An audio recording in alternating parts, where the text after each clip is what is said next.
लुधियाना के सुनील और उसकी बीवी रीटा एक अच्छे और संपन्न परिवार से ताल्लुक रखते थे। एक दिन रीटा की भाभी उसके घर आती है। रीटा, तुझे तो पता है तेरा भाई कुछ नहीं करता, ऊपर से 2 बच्चों की जिम्मेदारी, बेटी भी बड़ी हो गई है। तू तो बुआ है, कुछ मदद कर सकती है तो कर देना। कहाँ पैसे हैं भाभी, बस समझ लो किसी तरह हम लोग भी दिन काट रहे हैं। 2 ही तो कार है और मेरी बेटी भी बड़ी हो रही है। अब उसके लिए कार लेनी है तो 10 लाख का खर्चा तो लग ही जाएगा। तभी वहाँ सुनील आ जाता है। अरे शशि, क्या है, तू हमेशा पैसों के लिए परेशान क्यों रहती है? वैसे क्या जरूरत थी बेटी की शादी इतने बड़े घर में तय करने की? अरे पैसे नहीं थे तो ऐसे ही कर देती कहीं शादी। इतने बड़े होटल में क्यों कर रही है शादी? लेकिन यहाँ तो मामला शादी का है, डेट तय है। दरअसल तेरे भतीजे के पीएफ के पैसे आने हैं, पर उसमें देर हो रही है। जैसे ही पैसे आ जाएंगे मैं तेरे अकाउंट में डलवा दूंगी। ठीक है, हम लोग सोचकर बताएंगे। तभी वहाँ भतीजा आ जाता है। फूफा जी, आप लोग ही मदद कर सकते हैं, वरना तो कैसे काम होगा समझ में ही नहीं आ रहा। मैं वादा करता हूँ जैसे ही पैसे आ जाएंगे मैं आप लोगों को वापस कर दूंगा। हाँ भाई, ठीक है। अब देख भाई, हमारे लड़के तो सारा दिन घर पर पड़े रहते हैं, ना कमाते हैं ना कुछ कमाने की इच्छा रखते हैं। लेकिन चल, ये ले, कितने पैसे चाहिए? जी 4 लाख रुपए। ठीक है, लेकिन पैसे ध्यान से वक्त पर वापस लौटा देना। सुनील मुसीबत के वक्त बीवी के भतीजे की मदद तो कर देता है, लेकिन उन लोगों के जाने के बाद देख ले रीटा, तेरे मायके वालों ने मांगा तो दे दिया, वरना इन लोगों का मुझे कोई भरोसा नहीं है। अरे क्यों भरोसा नहीं है? इससे पहले तो कभी इन लोगों ने आपसे मदद भी नहीं ली। हाँ, ली तो नहीं, लेकिन पैसे की किल्लत ही रहती है ना इन लोगों के पास। अरे ठीक है ना, नहीं लौटा पाए तो भतीजे के ससुराल से निकाल देंगे। सुना है बड़े घर में शादी हो रही है। सुनील और रीटा पैसे तो दे देते हैं, लेकिन अगले रोज ही। हाँ भाई साले साहब, क्या हाल है? ठीक हूँ जीजा जी। क्या बात है, सालों बाद आपका फोन, जरूर कोई बात होगी, बताइए ना। अरे वो तेरी बड़ी भाभी आई थी, बेटी की शादी कर रही है ना, तो पैसे लेने के लिए मैंने दे दिए 4 लाख। सोचा भाई किसी गरीब की बेटी की शादी हो रही है, पुण्य मिल जाएगा। अच्छा किया जीजा जी, उनका बेटा बहुत मेहनती है, जल्द ही लौटा भी देगा। वहीं रीटा भी फोन करके हर किसी को पैसे देने की बात करती है। रीटा की भाभी शशि के पास उसके भाई का फोन आता है। तूने सुनील से पैसा लिया है क्या? नहीं भाई, सिर्फ बात की है, बोल तो रहा है कि दे देगा। वो लोग मदद करने वालों में से नहीं है, और मदद कर भी दे लेकिन समाज में गा गा कर हालत बुरी कर देते हैं।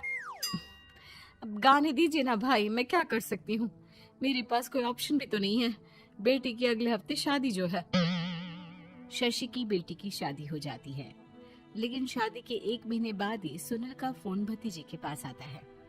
हाँ भाई, शादी तो हो गई हम लोगों की दुआ से। अब देख, ऐसा ही फायदा होता है पैसे वाले रिश्तेदार हो तो। तेरे वक्त पर हम कैसे खड़े हो गए थे, लेकिन अब पैसा लौटा दे भाई। जी, मैंने पीएफ के लिए अप्लाई कर दिया था, उसकी नोटिफिकेशंस मैं आपको भी भेज देता हूँ। मुझे लगता है 10 दिन में पैसे आ जाना चाहिए। जैसे ही पैसा आएगा मैं आपके अकाउंट में डाल दूंगा। और ना जी ना, कोई नोटिफिकेशन नहीं चाहिए, पैसा चाहिए, पैसा। ठीक है अंकल, बस 10 दिन का समय दे दीजिए। अभी हफ्ता भी पूरा नहीं होता कि भतीजे के पास उसके गांव के दूर के चाचा का फोन आता है। अरे बेटा, क्या बात है, सुनील के कोई पैसे ले रखे हैं तो दे क्यों नहीं देता? हाँ चाचा जी, बात तो हुई थी, 10 दिन का वक्त मांगा है, उम्मीद है हो ही जाएगा। अरे फोन कर रहा है, रोज बता रहा था कि बेटी की शादी में मदद की थी। अब क्या है ना, भले ही शादी 10 दिन रोक देते, लेकिन सुनील से मदद नहीं लेनी चाहिए थी। याद है ना, मधु की मदद करके कितना बदनाम कर दिया था उसने पूरे घर को सोसाइटी में। हाँ चाचा जी, मैं भी यही सोच रहा था कि उन लोगों से मदद नहीं लेनी चाहिए थी। कई लोगों के फोन आ चुके हैं। वहीं रीटा अपनी भाभी को फोन कर देती है। क्या है भाभी, कब पैसे लौटाओगी? पता है ना ये कितना बोल रहे थे, तुम्हारे बोलने पर मैंने पैसे दिए हैं। भाभी अब तो आपके बेटे की कार बेच दो और हम लोगों के पैसे दे दो। अरे लेकिन रीटा, बात तो 3 महीने की हुई थी ना, अभी तो 2 महीने भी नहीं हुए पैसा लिए, थोड़ा तो सब्र करो। नहीं नहीं भाभी, वैसे मेरा बेटा टिक्कू आ रहा है आप लोगों के घर रहने के लिए, उसको अच्छे से खिलाना पिलाना, समझी? भाभी को समझ में नहीं आता कि वो क्या करे। वो बेटे से बात करती है। अरे माँ, इन लोगों से मदद लेकर सच में बहुत बड़ी गलती कर दी। मुझे खुद समझ में नहीं आता कि कैसे इन लोगों के पैसे जल्द से जल्द दे दूं। तभी डोरबेल बजती है और रीटा का बेटा टिक्कू घर में आता है। आओ बेटा, मामी के घर पहली बार आए हो रहने? आप पापा बोल रहे थे कि आप लोग पैसे का ब्याज तो दे नहीं पाओगे, तो तब तक मैं यहीं रह लूं। और हाँ, मैं एसी के बिना नहीं सो पाता।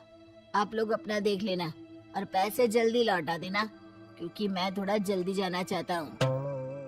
रीटा का फोन शशि के पास आता है। भाभी, पैसे कब तक दोगे? बेटे की विदाई के बाद शशि के घर का माहौल बिल्कुल बदल जाता है। वो हर वक्त बेटे से उसके पीएफ के पैसे पूछती, और पीएफ यानी कि सरकारी काम। आजकल में पूरा 1 महीना और बीत जाता है। भाभी, मैं और ये अमेरिका जा रहे हैं, घूमने के लिए पैसों की बहुत जरूरत है।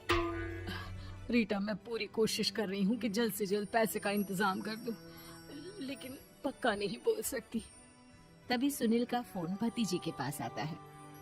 देख माना 3 महीने की बात हुई थी पैसे लौटाने के लिए, लेकिन अभी मुझे पैसों की काफी जरूरत है। मैं अमेरिका जा रहा हूँ, तो पैसे मैंने किसी से ब्याज में पकड़ लिए हैं। तू हर महीने 4 लाख का 20,000 ब्याज डाल देना मेरे अकाउंट में। सुनील फोन रख देता है, लेकिन भतीजा काफी परेशान हो जाता है। वो ऑफिस से शाम को घर आता है कि माँ पूछती है, क्या हुआ बेटा? बेटा माँ को सारी बात बता देता है। माँ भगवान के सामने हाथ जोड़कर खड़ी हो जाती है और रोने लगती है कि तभी बेटे का मोबाइल पर मैसेज बजता है। बा पीएफ के पैसे आ गए। और वो ऑनलाइन ही सुनील के पैसे वापस कर देता है। भला हो भगवान का। लेकिन आज एक बात तो समझ में आ गई, मदद हमेशा उन लोगों से लो जो मदद के बदले आपसे मदद में दी गई रकम ही वापस लें, ना कि समाज में आपकी इज्जत।